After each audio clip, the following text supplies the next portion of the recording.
All right, so, wow, I'm just checking the sound. I haven't checked it yet. So everybody's good hearing me? Perfect. Thanks for coming. Night after social, the first round is usually pretty lean. So this is pretty good, right? Thank you, Aaron, for the nice introduction. As mentioned, I'm Brandon Marcello. Let's see if my clicker is going to work today or not. It might not. I checked it beforehand.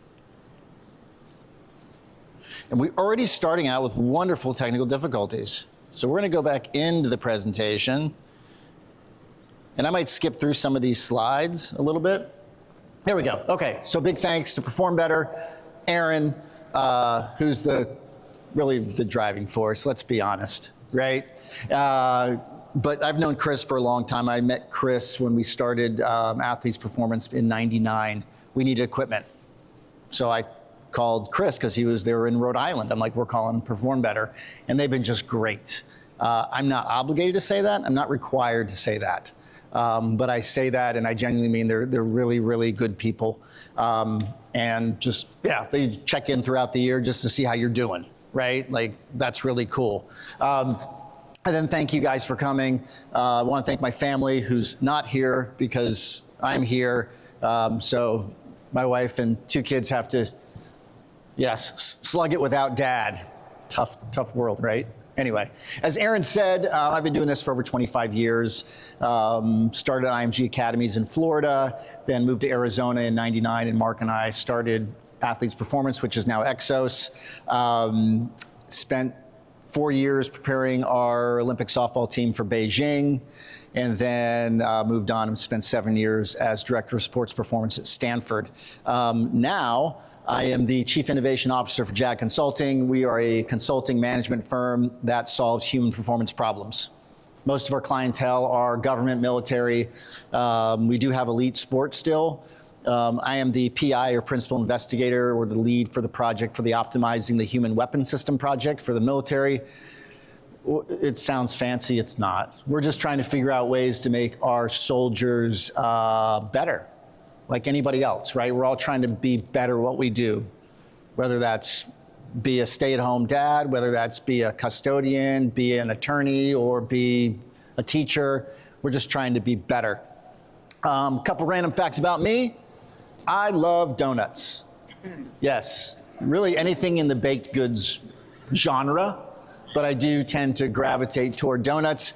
I have a degree in theater, and I used to build scenery for Broadway touring productions in my past life. People are like, what? Yeah, I know. The worst job I ever had was working at a supermarket where I was a packaging specialist, a bagger, in other words.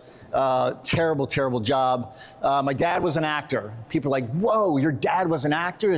What was he in? Did anybody ever see the movie Gladiator? Okay, he wasn't in that, but it would have been really cool if he were. He was a stage actor. And the last one is I'm an introvert, and I really don't enjoy this, right? So like, yeah, I mean, I can pull it off, right? I've practiced enough, but like this is just exhausting. So tonight, I'm actually flying back home tonight, and I'll be on the plane. I'll probably put a hoodie on, and I'll just sit there in the corner and just like with noise-canceling headphones and try to recharge. But anyway, I'll do my best to handle this. So we're going over misconceptions and truths about training. Why I picked this topic is because of things like this. This is social media, and if you're in the room here and this is your post, I apologize, but not my problem. Why are we still ice bathing? When you look at the evidence, the cold water should be circling the drain. That's some amazing clickbait, right? Well, let's look at the evidence, shall we? Right? Because that's what this is really all about. So here is throwing cold water on muscle growth. So if you're not following this whole thing, people are saying you shouldn't do the cold plunge because it interferes with muscle hypertrophy. So if you're trying to grow muscle, stay out of the cold water, essentially is what they're saying. So this is a meta-analysis. A meta-analysis is where they look at all of the research and they say, what is really the good research and what is the bad research, okay? We're gonna throw out the bad research, we're gonna keep in the good research, and then we're gonna tell you what we think. Well, here's what we think. In conclusion, based upon current data, Cold water immersion immediately following bouts of resistance training may attenuate hypertrophic changes. Given the overall relatively fair to poor quality of studies examined, the results of the current study should be interpreted with some caution. In other words, there really isn't a lot of great evidence. Here's what I can tell you when it comes with this. The recommendations for ice baths, cold water immersion, whatever you want to call it, chili dips, I don't know. I just made that up. You gotta trademark that, okay? Whatever that is, right? It was never, you should never use it after hypertrophy training. The recommendations for cold plunges are only after high intensity training. Hypertrophy is not developed through high intensity, it's through high volume. It doesn't matter. You're using it in the wrong place, right? So even if you did use it during hypertrophy, well, the results are skeptical, right? But at the end of the day, you shouldn't be using it then, right? Picking a recovery method, and it should be paired like a fine wine with your training method, right? We know that Normatec, you know, the boots that kind of swell you up and kind of squeeze you out like a tube of toothpaste, right? Peristaltic pneumatic compression. That actually helps the hypertrophic process. And it does that by blunting proteolysis or protein breakdown.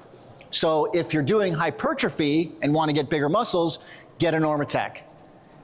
If you're doing high intensity exercises, get in the cold plunge.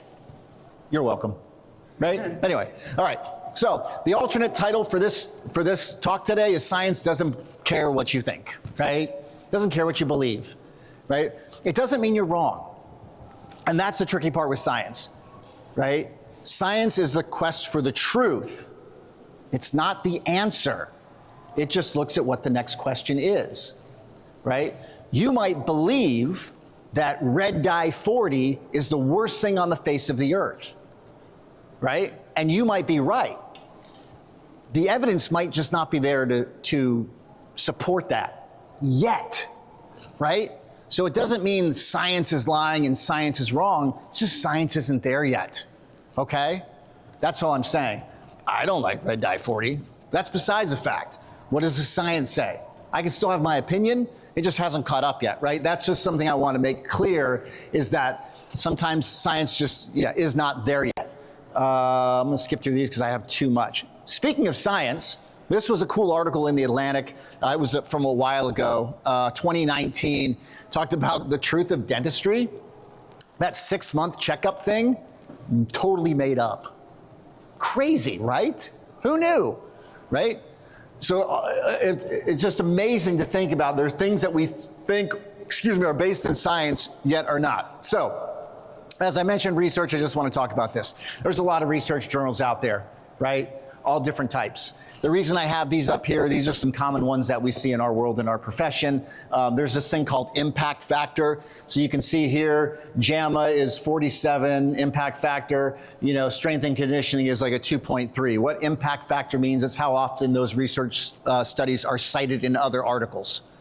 Journal of Strength and Conditioning, not cited too often. Does that mean it's a bad journal? No. But I would argue that the Journal of the American Medical Association better have a lot more stringent research type of higher bar than the Journal of Strength and Conditioning, right? We don't really need the most rigorous of research in our profession. We need some, but I don't think we need it all, right? Now, if we're talking about cancer, I want to make sure that we're pretty good there, right? Or if you're going to, cut on my knee, I want to make sure that this guy read from like a legit journal, right? And not like from, Journal of Athletic Training, right? Anyway, that's just my point there. I'm not going to spend a lot of time on research. I thought about doing it, but I'm going to move through. Oh yeah, this is my favorite one. Somebody actually sent me a text yesterday about this AI-enabled bike and said, Brandon, what do you think about this AI-enabled bike? I'm like, well, let me look at their website. So I looked at their website and it said, boy, this is proven by research. That was an immediate turnoff. Research doesn't prove anything. Remember, we can replicate the study and then find out, oh boy, it was wrong, right? Research merely suggests. That's it. It stacks the odds in our favor of not being wrong. 80% of the time we're going to be right if we follow research. That means 20% of the time we're wrong. Okay, right? It's like 90%, you watch poker on TV, there's a 90% chance she's gonna win the hand, and she loses it. Well, that's that 10% of the time when they don't win it. It happens, okay? So that's just something to think about there. Oh yeah, people, I love these people that just read abstracts. Abstracts is exactly what it is, it's abstract. It doesn't tell you the whole picture. You can't just read the abstract and say, hey, look at this. I heard that training 14 sets a day will help me improve bicep size, right? Oh, cool, I'm gonna start doing that. And then you look at you read the study and it was like done on like 70-year-old women with heat rash. Not your clientele maybe, right? So you gotta dig deeper and really learn more about it. Oh yeah, this is my favorite one. N, that's how big a study is, right? So imagine if I had an N of 5. So 5 people were in the study, and I want to see the effects of drinking chocolate milk for post-exercise recovery, right? And if I have a small N, that usually means I'm going to get a desirable outcome. So I'm probably going to get, it's like flipping a coin 5 times and they all came up heads. You know, if you did it like another 10 times, it would end up being like 50-50, right? Same thing with N. I have 5 people. So now we have chocolate milk, as everybody realizes and thinks, chocolate milk is this great post-exercise recovery drink. It's not terrible for you, but this original study that was done on chocolate milk, 5 golfers. And boy, did that turn into a hell of a marketing campaign. Everybody was pushing chocolate milk, right? Again, it's not terrible for you, but like, I wouldn't call that really research backed, right? 5 golfers drinking chocolate milk, all right? Anyway, I'm gonna skip through these. Context matters. Context matters with everything. That's why everybody here, a lot of times, somebody asks a question, they always say, well, it depends. That's why it depends, because the context matters. If somebody says, hey, Brandon, is this a good workout? And they hand it to me, I'm like, what's your goal? Oh, strength. Okay, now I can look at it. Or power. Oh, now I can look at it, right? Hey, Brandon, what do you think about the Russian Air Force diet? What's your goal? Performance, not weight loss. Oh, not a good idea, right? So context matters. So this is a great video that I think really shows that very well. Let's see if it plays. Whoa. I love it. This piece is so cute. I know, right? I saw it and I was just like, oh, I have to have it. Is it suede? It's suede. Oh, suede. Stick on them for everyone knows them. There's one piece. This piece is so new. I know. I saw it. I was like, have to have it. This is sweet. Oh, sweet. That's why we're there. With everything shots when we go up. Right? So that's the whole thing. There's context there. It's the exact same script, but one or 2 women looking at how they design a home, the other are 2 criminals ready to steal the damn sofa, right? And that's what really context, you have to look at the context and think about that, okay? Limitations, looking at limitations of a study are important. It's gonna tell you what they sucked at doing. People misinterpret data. This is the big one that I see, and this is the one I want to spend the most time on. Did you know that if you consume margarine in the state of Maine, you're more likely to be divorced? The research shows it. There is a very, very strong correlation, a 0.993 correlation. That's like almost dead on. That says the amount of margarine you consume is directly related to the divorce rate in Maine. That's a correlation. It's statistically shown. It's research, it's science, but we know it's bullshit, right? No. How about this one? Anybody have kids? Anybody have 4 kids? Okay, if you guys have another kid, according to statistics, it's gonna be Chinese. Just letting you know, right? Because 1 out of every 5 children in the world is Chinese. So just make sure you let your husbands know that. Hey, just so you know, it's gonna look a little different, okay? So that's just something to consider, right? Those are the misinterpretation of statistics is what I'm talking about, right? statistics are kind of like a bikini, right? It reveals what's appealing, it hides what's vital. Okay? So when we're talking about this was like an interesting study here where they gave the same data set to a bunch of different researchers. 61 different analysts looked at this data, and they came up with 21 different conclusions. Same data set, 21 completely different conclusions, all right? Let's dive into this. Skipping evidence-based. Oh, no, we need to talk about this. Evidence-based. People think evidence-based is only research. Thank you. He's shaking his head no. It's not only research. Here's what evidence-based is. Evidence-based is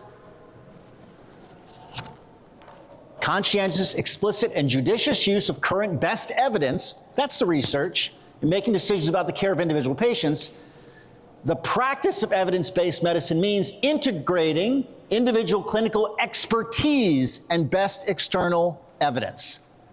So it's you using the research and your expertise as a coach, fitness instructor, therapist, etc., to now make the best decisions for your clientele. It's the marrying of the two. It's not just research, and it's not just observing, right? There is a lot you can learn from being in the trenches and being observational with your clientele. 100%, right? That's where you learn the most. And then you can take the research and apply it and help enhance that and move your clients forward with that. That's all we're trying to do. It's not just research. I ain't dealing with that. Research people don't know the applied, right? Yeah, that's very true. There are people like that. But bringing the two together is really what evidence-based is. I'm using research, and I'm also using what I see, right? I don't have a research study that says if I yell at my mom, she's going to hit me with a wooden spoon. I found that out through observation. Okay? Yes, I'm a wooden spoon survivor. Italian family, right? Okay. So, anecdotal evidence. This is another one. I see this on social media a lot, right?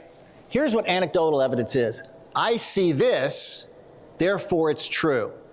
In other words, I had Raisin Bran for breakfast, therefore everybody in this room had Raisin Bran for breakfast. That's really what anecdotal evidence is. You have to put it in a box and add context to it, right? Boy, my clients aren't getting strong, therefore nobody is getting strong.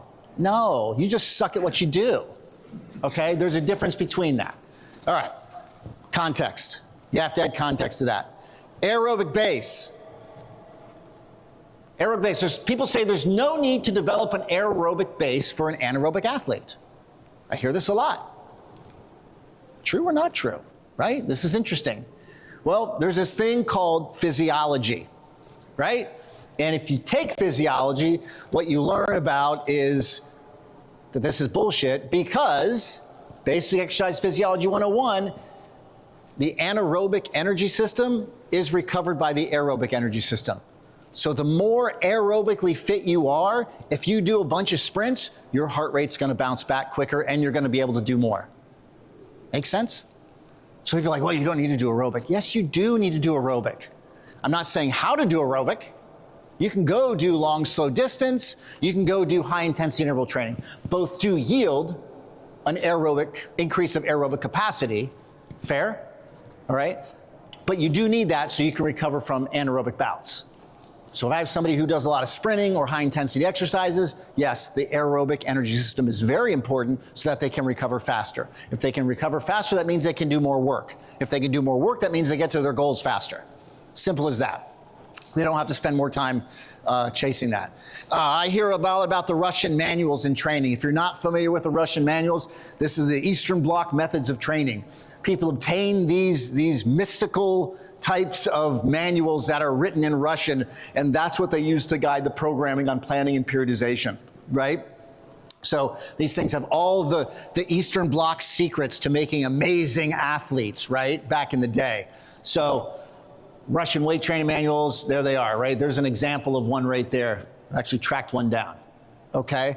Now, the funny thing about this is they're all putting these different things, secrets of Soviet sports and fitness.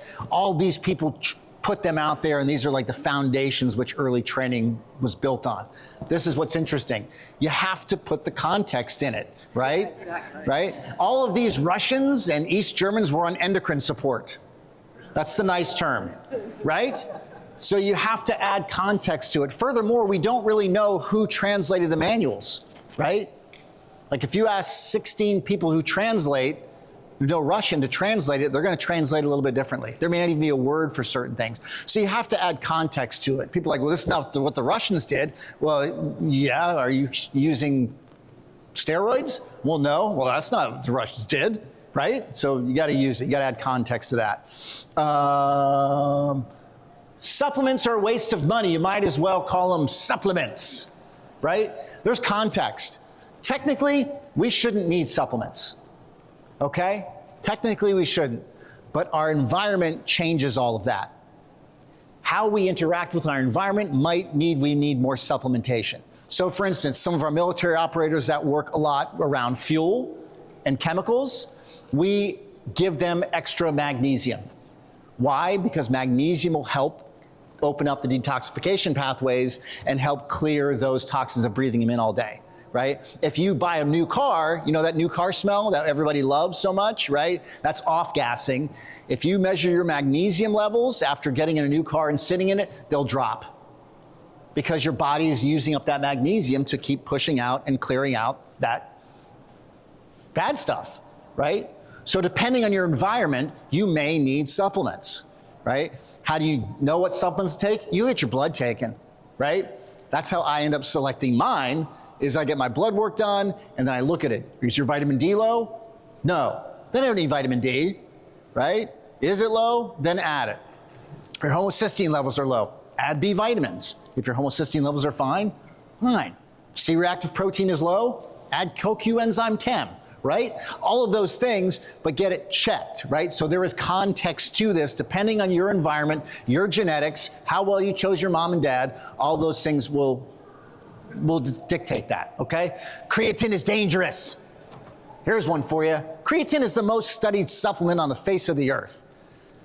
And you go into GNC and some guy, probably by the name of Chet, comes up to you and he says, and he comes up to you and goes, can I help you? I'm like, yeah, I'm thinking about lifting some weights, and you need creatine.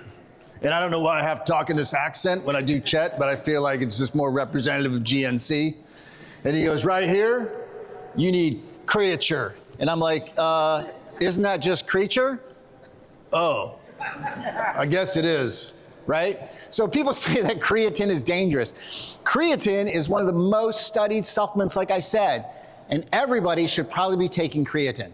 The cool thing that they found out about creatine is that it has immense neuroprotective properties for men and women.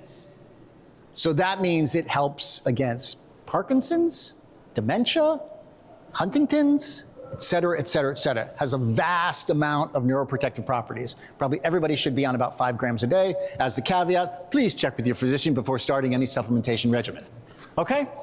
But yes, 100% something you should do. If you work with a lot of perimenopausal and menopausal women, creatine absolutely is a must. Okay? You're not going to get big and bulky like people used to do. Right? People used to blame creatine. Oh, creatine made me this. It's like, well, what else are you taking? Oh, yeah, I forgot about that, right? Okay. Our Paleolithic ancestors didn't eat grains. Grains are bad.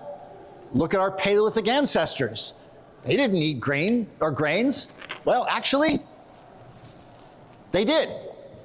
Starch grains on human teeth reveal early broad crop diet in northern Peru.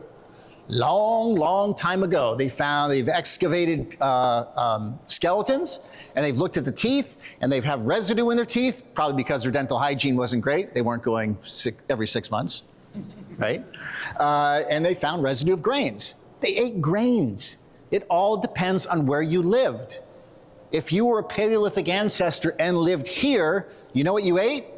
Just look outside. There's dinner, right? Everybody had a different diet depending on where they lived. You just ate what you could find.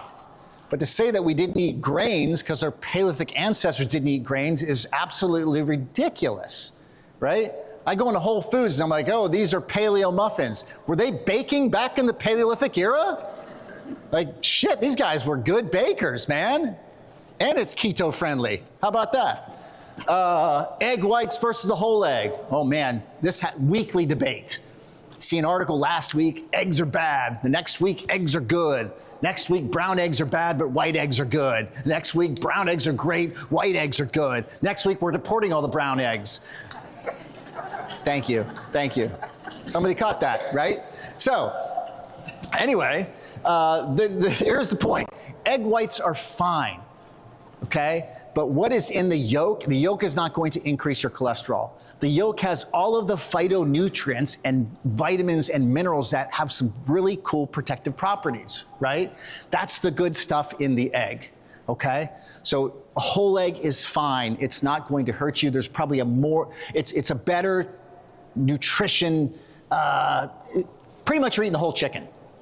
Let's be honest, okay? So you're getting a much greater nutritional value when you eat the whole egg. So that's a load of BS. Grass-fed protein powder. People will spend an extra amount of money on their protein powder because it's grass-fed. That's marketing. Grass-fed has to do with the fat content. How much, is it fat powder or is it protein powder? It's protein powder. There is not fat in your protein powder. It doesn't matter if it's grass-fed or not. Protein is protein is protein is protein. What, aren't there some enzymes in there? It's an effing amino acid put together in a certain way. There is nothing mystical about grass-fed protein. When you eat grass-fed steak, right, that's a different thing because we're talking about the fat. Cows that eat grain, their marbleization of the fat has higher levels of omega-6. Omega-6 are pro-inflammatory. Not ideal unless you have a corresponding amount of omega-3s. Cows that consume grass as their primary source, grass-fed, grass-finished, their fat levels are much, much higher in omega-3s and very low in omega-6s. So if you're eating a whole food protein source, grass-fed cows, free-range grass, grazing chickens and those things, that's beneficial. Now we're talking protein powder, all the fat's gone. It's just protein. Save the extra $15 and just buy protein powder. There's no difference whatsoever, right? Now, if you go to GNC, they're going to tell you something different because GNC stands for generally not correct. Just remember that, okay? You're welcome. I'm not funny, but I think I am, right? One time I had a video of somebody throwing a med ball and it was on loop just over and over again. I said, oh, let me stop that before they get tired. And I had one guy in the front went, huh. And that was it. I'm like, all right, I am clearly not funny. Anyway, so we know that's a load of BS. Carbohydrate. Carbs are bad. We can't have those carbs. They're going to make me fat, right? And again, I don't know why I have to talk like this voice, but I just feel like I do when I talk about carbohydrates and skinny vanilla lattes, right? So the thing with carbs, people like carbs are bad. Carbs are not bad, okay? There are different types of carbs.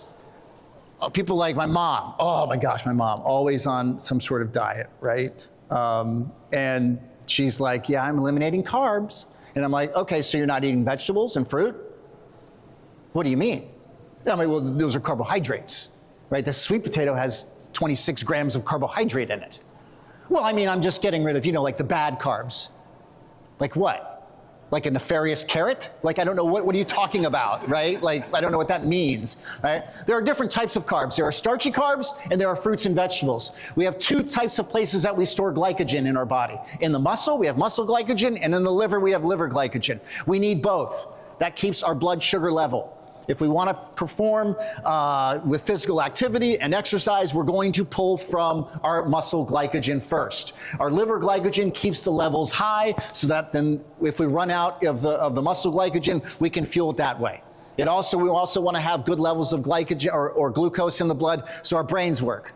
Okay, our primary fuel source of our brain is glucose. Yes, I know it can run on ketones. Yes, I know that, okay? But it's not ideal, okay? So if you eat starchy carbs preferentially fuel muscle first.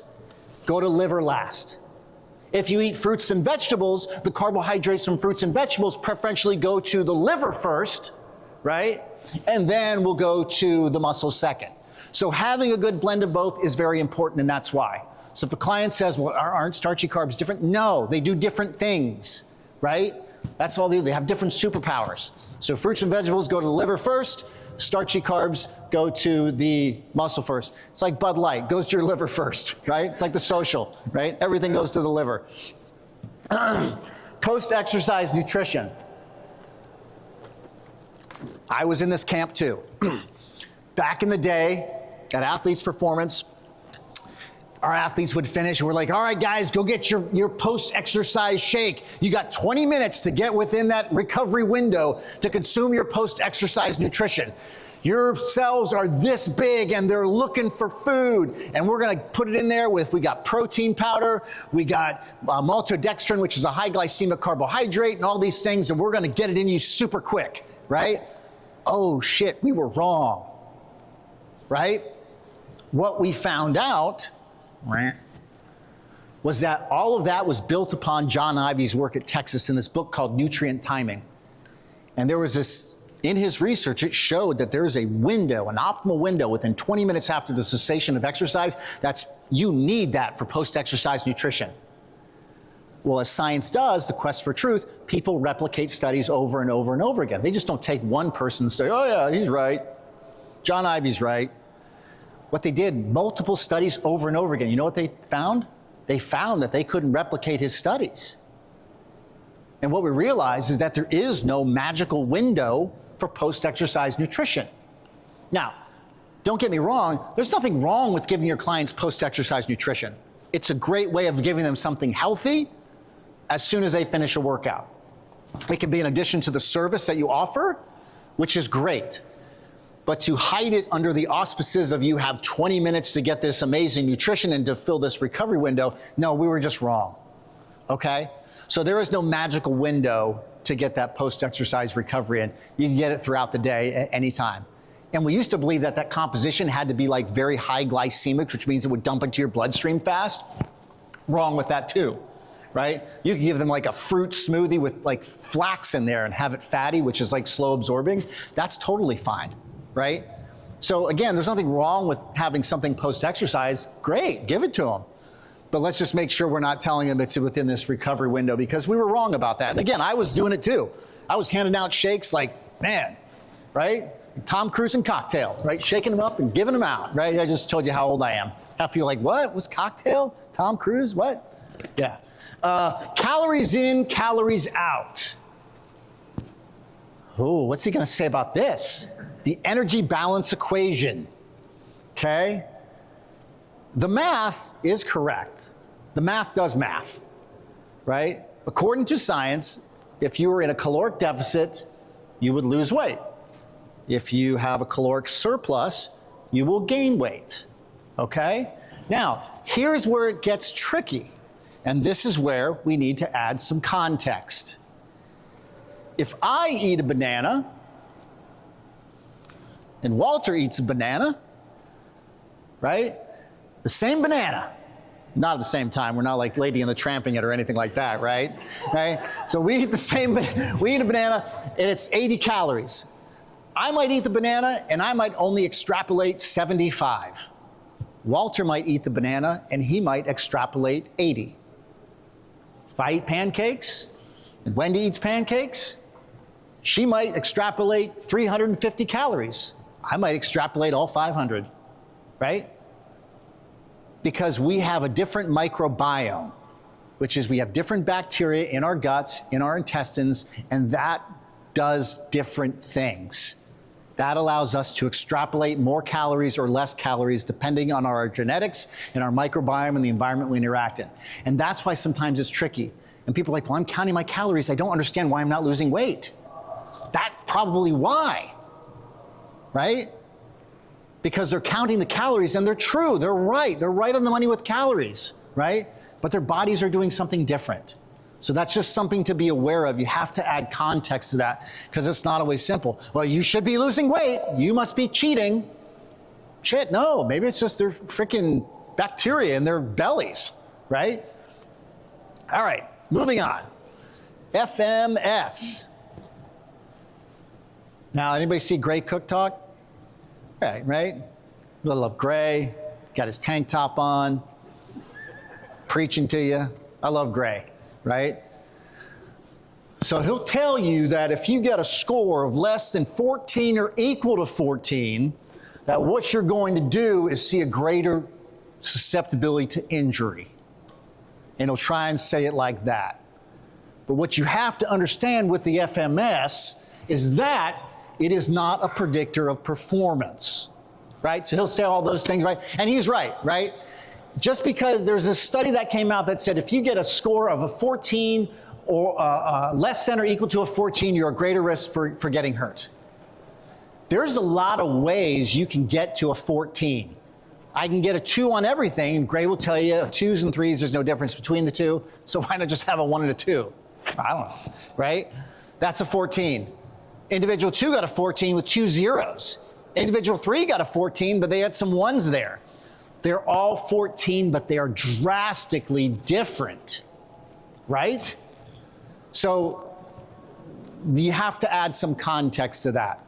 Because individual 2 and individual 3 could get hurt. Individual 1, they're fine, right? So that's not really true. We have to add some context to that. FMS is a predictor of performance. People are doing research on this saying FMS is not a predictor on performance. And they're going to tell you this. It was not intended to. It was never intended to be a predictor. That's why it's called the functional movement screen, right? Taking your temperature is not a predictor. Where are you going? Okay, I'm just messing with you. I'm messing with you. I'm just messing with him. Right? Yeah, I'm out of here. I gotta get my carbs. No, so FMS is not a predictor of performance. I don't know where people got that, right? It's like taking your temperature is not a predictor of anything. It just gives me some insight. It's a screen, all right? So Luke has 103 temperature. What's that mean? Did it predict anything? No. Do I send him home and take a nap? Or do I take out his appendix? Or everything in between? I don't know. It's a screen. Then we layer it with other screens, and then we can come to a conclusion, right?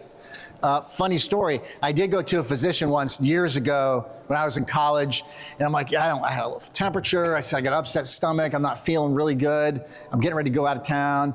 So he's pushing on me, and then he's like, I don't mean to scare you, Brandon. I'm like, okay, well, you already did, but what do we got? And he goes, I think you have appendicitis. And I started laughing. He goes, what's so funny? I'm like, I don't have one. Like, it was already taken out. I said, unless we have 2, or if it can regenerate somehow. Like, and he's like, oh, I must have missed that. I'm like, did you not see the big scar? Did you not read my chart? And he's like, I'm like, oh my God, college healthcare, right? Like, my God. Yeah, that's scary. Anyway, so FMS is not a predictor of performance. It was never meant to be. It's just a screen to help you with that. Speed and agility training. Oh my gosh, I hear so many people complain about speed and agility training. It's a waste of time, I've heard people say. My athletes don't get faster when I do speed training. That's why we stopped doing it. Maybe it's not the speed training. Maybe it's not your athletes. Maybe, right? Maybe it's not the arrow, it's the archer. Maybe it's the coach. Maybe it's your program. Maybe it's how you're implementing it. Because there is a whole group of people that do focus on speed training. It's called track and field. And they have athletes, and they teach athletes how to run and get faster, right? And a lot of times it's these strength coaches says, yeah, speed training's a waste of time, man. I'm not gonna be, not gonna spend I'm gonna lift, we're getting stronger, and then we can generate more force, and then we're gonna be faster, right? And I'm like, again, I don't know why I need that accent either, but it seems appropriate, right? So, they don't believe in doing speed training. And I'm like, but they believe in lifting weights. and they believe in proper form. And proper form is there so when you push pressure into the ground and exert force, you're teaching them the most efficient way of moving, because lifting weights is a skill, right? Running is a skill. So you're teaching them the most efficient way to move and exert force into the ground to accelerate, right? Well, people are like, welcome back.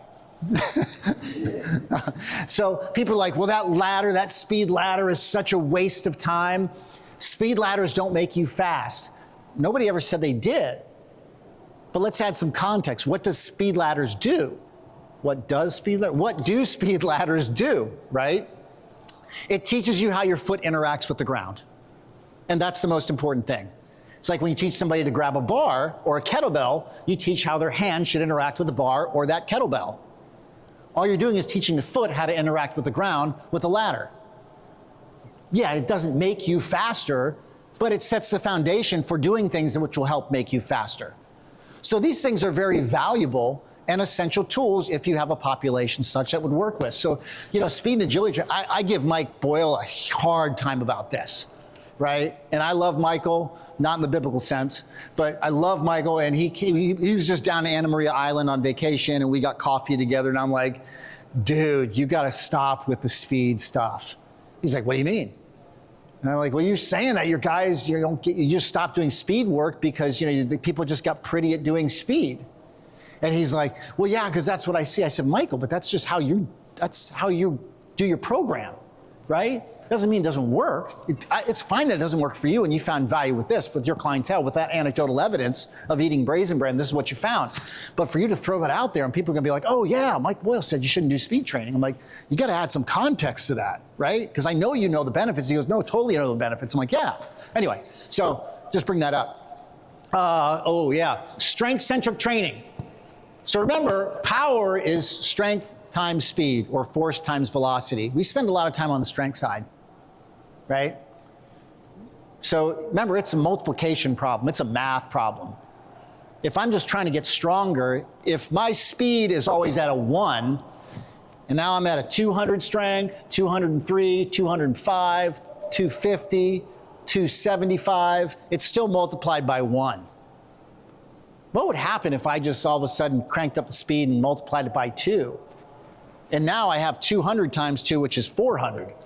Rather than chasing strength all the time, I just improved my performance drastically by working on a little bit of speed and movement and quickness, right? Now all of a sudden my person is very powerful. Now if I turn that into a 3 and its strength is at 200, what is that? 600. Now somebody's like, we're strong, we're at 400. Yeah, you're only at 200. Yeah, but I'm multiplying by 3, you're multiplying by 1. How's that math, right? So you always got to consider that as well. Now there are benefits to both, and this is what we're going to talk about, especially when it comes to tendon health, okay? Tendon connects bone to muscle. Bone, which is very, very, very, very hard, right? Muscle is a very supple and soft tissue. So a tendon must have different properties at one end versus the other, right? So if you look at it, it's got to be really, really stiff here, and it's got to be really, really supple here, and in the middle it's going to be like Goldilocks, right? So what it has is it has this thing called regional variation, where you have different levels of stiffness from one end to the other. And you want to keep that, and training can alter that. So if I do a lot of power training, it creates more collagen crosslinks, which means I become stiffer, right? That's what creates more power. I become more stiffer and I can bounce and pop. Stu McGill would say, poof, right? Creating a lot of power. That's what that does. Doing too much power creates too stiff of a tendon. Too stiff of a tendon is bad things, because if it comes too stiff and I'm too stiff here on a supple tissue, what's gonna happen? Yeah, right? I'm gonna tear something.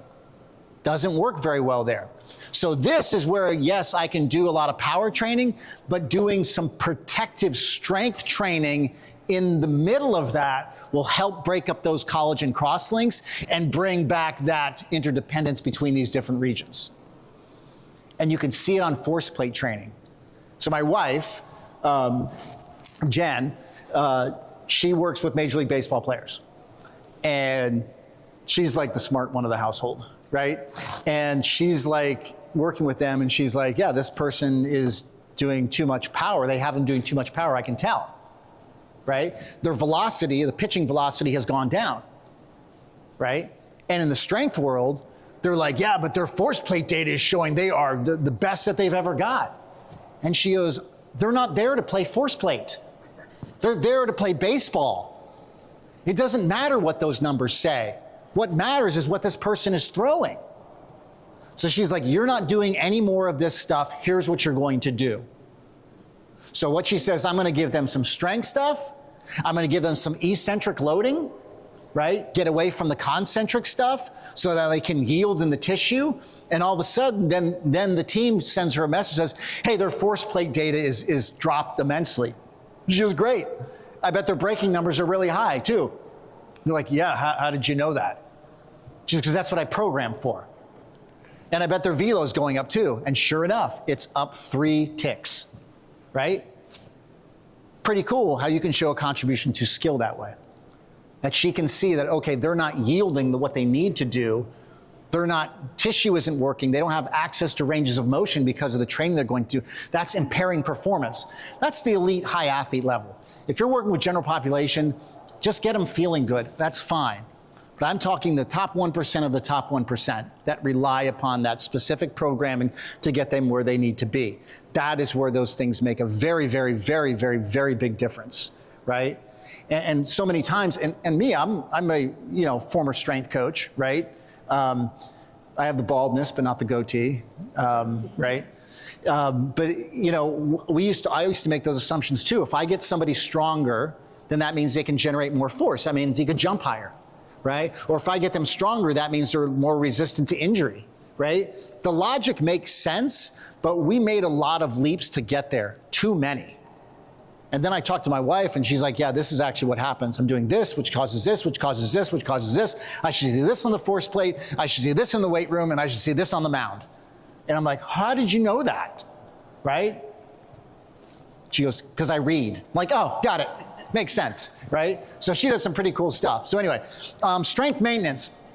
In order to maintain strength, here's how much people are like, well, you lose strength very fast. Yes, you lose strength very fast. How much do you need to lift? Once every 10 days to maintain strength. So if you have a client that says, I'm concerned about losing strength, how often should I lift? Once every 10 days is enough to maintain strength. Women maintain strength longer than men. Sorry guys, just how it is, right? Women also recover faster than men. Sorry guys, women win again, okay? Women have higher circulating levels of estrogen.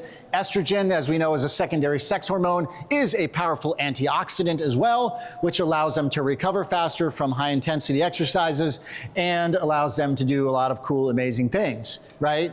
Such as maintain strength longer. So, once again, we are at a disadvantage. Yeah, and I live in a household of 3 women. I'm the only guy, right? So I have to. What's funny is we take our kids to the doctor, and this is not on purpose. The only physicians I've ever seen are women. And there's nothing behind that. It just happened to work out that way. And I took my oldest in to do a sleep study because she was having trouble sleeping. And the nurse comes in. She goes, are you the doctor? And she goes, no, I'm not the doctor. The doctor will be in just a minute. She says, okay, sounds good. And then the doctor comes in. It was a guy. And she looked at him and she goes, hi, I'm Dr. Katz. And she went, Daddy, it's a boy doctor. And I'm like, yeah, they have them too, right? But it hit me right there that all of a sudden I'm like, holy crap, that was the first doctor that was a man that she's ever seen. And it totally blew her mind. And I was like, that's kind of cool. Come to find out, he actually wasn't a very good doctor, so I had to take him to another sleep doctor, who's a woman who just hit it out of the park. Anyway, bilateral deficit. Oh my God, if I hear people talk about bilateral deficit, I'm gonna freaking have a conniption fit. Okay, here's what bilateral deficit is. People are like, well, you can do 500 on your left, 500 on your right leg. So therefore, if you add left and right, you should be able to generate 1,000 newtons of force. So if I can do a squat with 100 pounds on my left and 100 pounds on my right, I should be able to do 200 pounds together. And they're like, you can't do that. Bilaterally, you do less. So the difference between 1,800 is 2, and that's your bilateral deficit. Why do we think that is a surprise? You're not lifting with half your body. It's just one leg, right? Just a leg. You're still using one nervous system. You're still using one core. Everything else is the same. Why would you think it would equal half, right? And people are like, this is why we do single leg training, because of bilateral deficit. So? It makes zero sense to me, right? Like, you take a leg out, that's about 20% of your body, one leg. What's the bilateral deficit? About 20%. It's math, right? It's not this mystical phenomenon of like brain confusion. It's just kind of how it works, right? So people like focus on bilateral deficit. Is it a thing? Yeah, because we named it, but it's not a thing, right? It just makes sense at the end of the day, okay?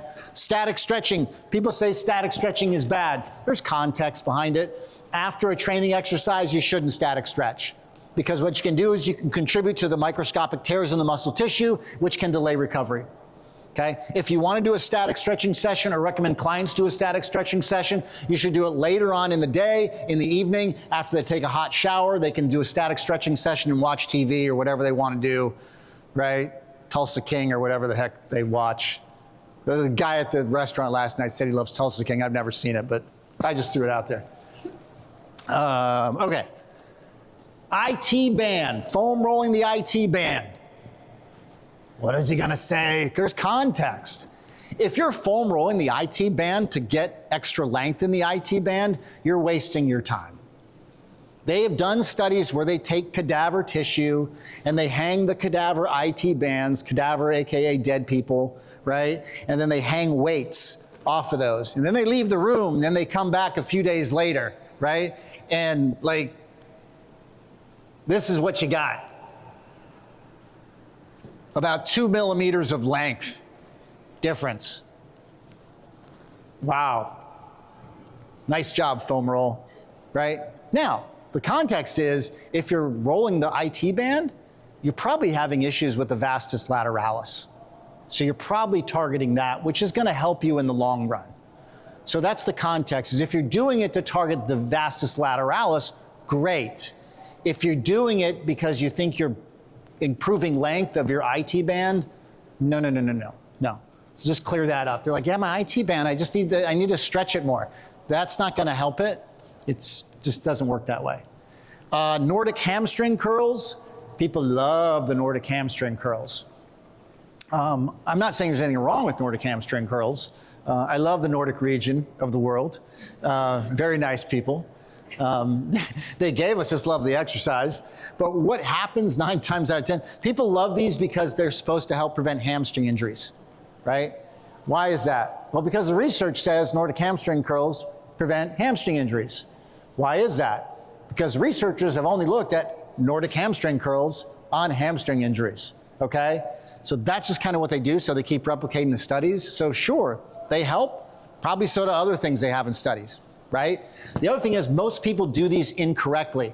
You can see this guy, how he dumps his pelvis forward, right? So if he's got a bowl of water here, he just spilled out the whole bowl of water, right? So that is not ideal. And why are people doing that? That's how they are gaining that strength, by locking down joints. So when he dumps his hips forward, he locks his pelvis, locks his low back, and locks out joints to gain stability that way. He's not doing that from a muscular standpoint. He's using joints and end ranges of motion to lock things out.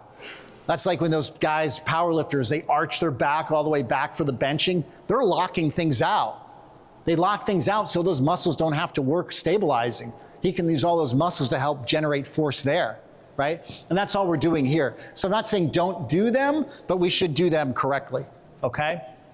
Avoid eccentric training in season. It leads to soreness.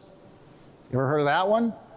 Why do people think that? Well, because if you're trying to create muscle soreness for a research study, they have people do a bunch of eccentric training. Because, yeah, you are sore as a mofo the next couple of days, right? However, there is this thing called the repeated bout effect. And you get all of these cool cascade of effects that happens with the repeated bout effect. One of the other cool things about the repeated bout effect is you get reduced soreness in supplement bouts of training. So once you're sore, you're not going to get sore anymore. It goes away and it won't come back. That is one of the benefits of the repeated bout effect. So you can do it as long as you keep doing it consistently throughout an in-season training plan. Eccentric training is not bad for you. It's bad if you haven't done it all season, all of a sudden you throw it in the middle of it. We're gonna do some heavy eccentrics today. Next thing your athlete's gonna be walking around like this, like, man, I'm never going back in that weight room again, right? Can't sit on the toilet sore. Lactic acid, okay? Lactic acid does not make us sore. People say it makes us sore. People still think it makes us sore. I will be watching some sporting event on TV, and I'll hear the announcer say, yeah, you gotta get that I was playing, we got to get that lactic acid out so we're not sore. No, lactic acid doesn't make us sore. Microscopic tears in the muscle tissue make us sore. Lactic acid is a byproduct of metabolism, energy metabolism, and then we can use that as an energy. It's actually a really good energy source too. It turns into lactate. Lactate can be used as energy source, right? Which is kind of cool, right? Physiology. Programming training while considering the menstrual cycle. So there are some people that believe that you should look at a women's cycle and train based around that. And there are others that think, well, that's just BS. No, it's a real thing. It's freaking cool, right? Understanding, if you have a lot of clients that happen to be female, understanding the good and the bad of the menstrual cycle puts them at an advantage and puts you at an advantage. For instance, day 14, ovulation, there's a big peak in testosterone. Do strength training, right? That's a great time for women to improve strength. I call that a sex benefit, not to be confused with, right? So the benefit of being a woman is that you know the ebb and flow of this menstrual cycle and you know where the hormones are going to be. Guys, we don't have this, right? But if you know that, okay, late follicular, early luteal phase, I need to do more aerobic training, that's huge. It's not taboo. It's just important to know that. That means they can reach their goals faster, right? It just makes sense. So absolutely a benefit thing to do. Early specialization. They say that you shouldn't, they say you shouldn't focus on a single sport. Kids need to play multiple sports. Shouldn't early specialize. It's bad for people to early specialize, right? The best athletes played multiple sports. Well, there's some context to this, right? There are sports where you should early specialize. Diving, gymnastics, and figure skating. You are geriatric by the time you are 15 in those three sports, right? So it is okay to early specialize in gymnastics, diving, and figure skating. All the other ones, I would say, yeah, you're absolutely right. So again, context, right? Oh, here we are. Yep. I had a slide for it. Who knew? Kids shouldn't lift weights, right? I get it. Some kids probably shouldn't lift weights, right? But the reality is, according to long-term athlete development, there are times when kids can lift weights. It's not going to crush their growth plates or things like that, but there are certain times when we should focus on certain things. We should focus on the ABCs, right? Agility, balance, coordination, and speed first, right?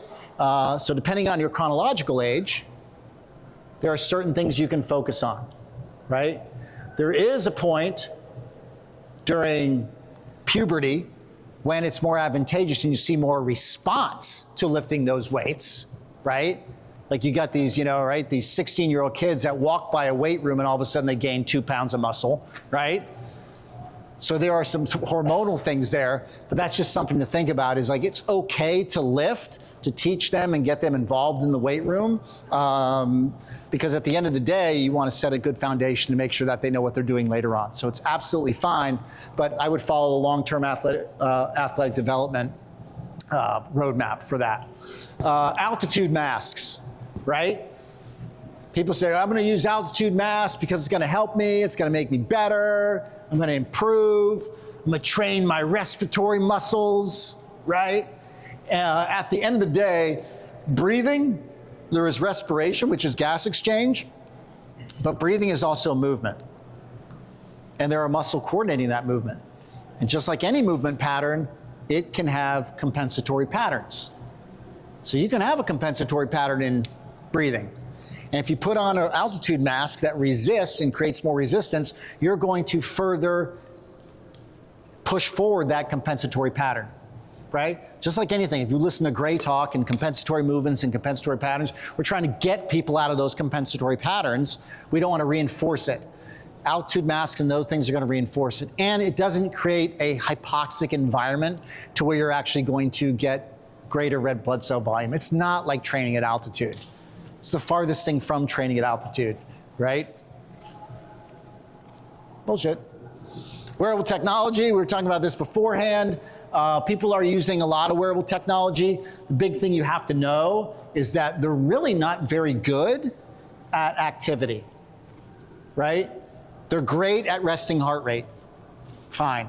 But the second you start bouncing around and running around and jumping around, terrible. Heart rate data is way off, right? If you use a chest strap, that's going to be the most accurate way. If I'm running with my Apple Watch and I didn't put my chest strap on, I'm like, heart rate's not even, why bother? Oura Ring, why bother? Whoop, really why bother, right? Yeah, Whoop's never going to send me a Christmas card anytime soon, and I'm fine with that. So anyway, you just have to be careful. They're good at certain things, right? If your client is wearing one of these, that's fine. It means they care about their physiology and they're starting to care about their health and wellness. That's a win. And they can look at the numbers. Is your sleeping better or is it getting worse? Getting better. Great, keep it up. That's a good thing. But if we're using it to like really drive data, it's just not, it's really not that accurate to do that. Again, chest strap is the best way of going. Oh, the armbands work great too, by the way. Yeah, those things are totally fine. Context. Heart rate max. Oh my gosh, right? 220 minus age, right? We all remember that, right? You know that was made up? New York Times did an article on it in 2001. The guy that discovered it or came up with it, they were flying to a conference and they're like, look at this data. And the data was on like unhealthy people that didn't like exercise, they quit early, they were diseased population, smokers, you know, heart patients, things like that. And he saw that all of a sudden it just started, that 220 minus age started to make sense, right?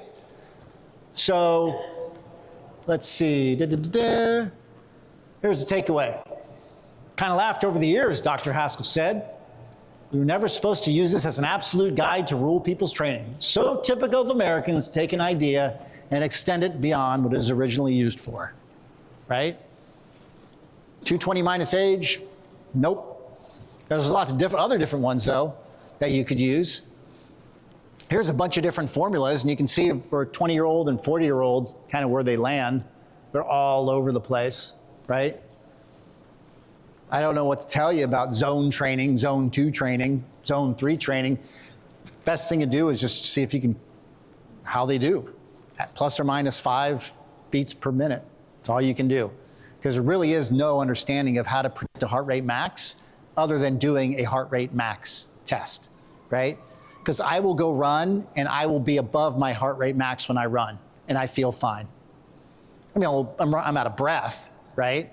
But so my heart rate is like, I asked my physician, I said, I'm gonna get a treadmill test. Well, why? She goes, why do you want a treadmill test? I'm like, oh, if I'm at heart rate max. She goes, I'd be careful. It seems like you're looking for something. Yes, I'm looking for my heart rate max. That's all. Right? Because again, these things are just predictions. I don't like, the predictions are too much of that. Heart rate variability, people use heart rate variability to look at stress now. Does anybody use heart rate variability? Yeah, somebody just sold him out. She's like, him. Right there, right here, right here, him. All right, so heart rate variability is the difference between your heartbeats, right? We might beat like, 60 beats per minute, but there is a little variability between beat for beat in milliseconds. It's not gonna be perfect. The greater the amount of variability one has, they say the less stress you have. The lower the variability, they say the more stress you have. And they say that's really indicative of like your sympathetic and parasympathetic nervous system, the balance between the two, okay? There's a little more nuance than that, right? You're not either sympathetic or parasympathetic.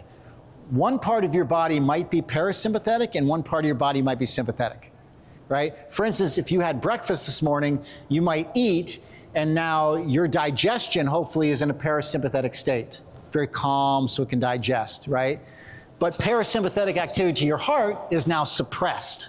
And it's suppressed because you have to make up for the extra blood needed to digest the food. So what does your heart rate variability say? Your heart rate variability is gonna go down. Doesn't mean you're stressed, it means you just had a breakfast burrito. Okay. Right? So you have to add context and really find out what's going on. And we're doing this, like we used heart rate variability, temperature, and a few other things to predict COVID back in 2020 for the military.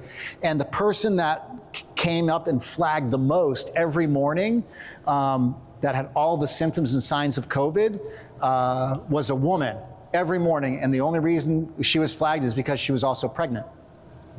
Because the same things that happen via pregnancy, physiologically, increased temp, decreased sleep, increased respiration rate, decreased HRV, also happen to be the same things that happen when you have COVID, right? Context, two different outcomes. Again, appendix, take out your appendix or send them home, right? So you have to add context to the data and really ask the next question to that. GPS monitoring, people love using GPS monitoring to kind of, they put it on the athletes, if you train athletes and they see how far they go to monitor load, right? These technologies to quantify how much athletes are doing, how much accelerations they're doing, how much ground they travel to add data.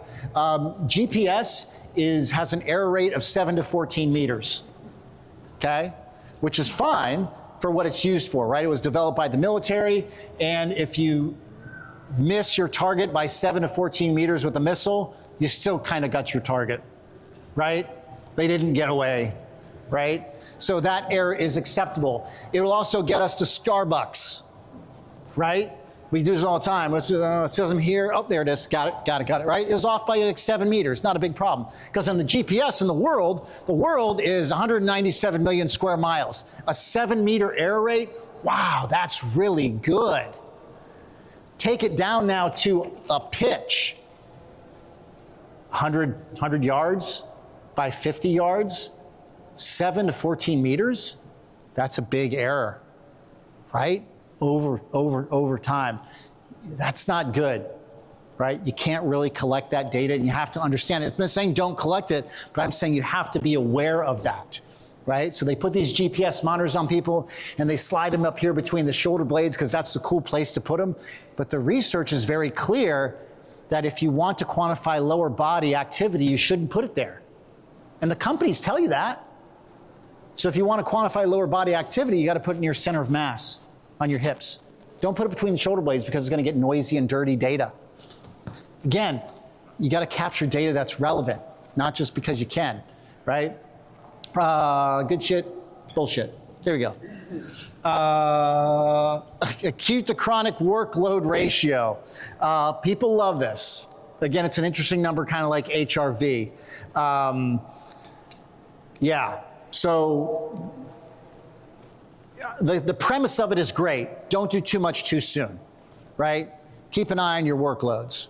So chronic workload versus acute workload, how much you do today based upon how much you did 14 days ago, right? You should be fairly close. The problem with this is that when they've redone a lot of these studies that Tim Gabbett did, and I know Tim, he's a good buddy of mine, they don't seem to shake out, right? So I would approach this with caution. I'm not saying don't use acute to chronic workload ratio. I'm saying just don't use it by itself. It's like I wouldn't use temperature by itself. 103.5, what else am I gonna do? I'm gonna talk to him. I have pain down here. He has rebound tenderness at McBurney's point. He has elevated white blood cell counts when I measured his blood. Okay, I'm layering the data, and now with all of those things, I still think, he might have appendicitis. All right? And then he can decide whether he wants to go through the surgery or not. Okay? So that's that. The other thing is, what's interesting is people are always like, Brandon, why do you always make fun of Mike Boyle?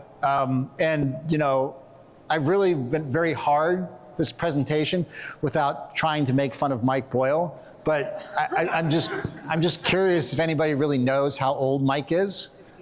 Well, what's interesting is I went to the National Archives. And because I was really curious about this, and I was there and I was doing some research, and I came across this picture. And when I zoomed in, I found, yeah, right? I don't know if it's like a relative or if it was him, but I did, there is quite the resemblance standing there with Abe Lincoln. So, you know, I know Mike is a Northerner, so I mean, it does make sense, right? It does kind of fit. But anyway, yeah, that's all I have anyway. So I'll be around if you have any other questions. I appreciate your time. Thanks for coming. See you next time, maybe.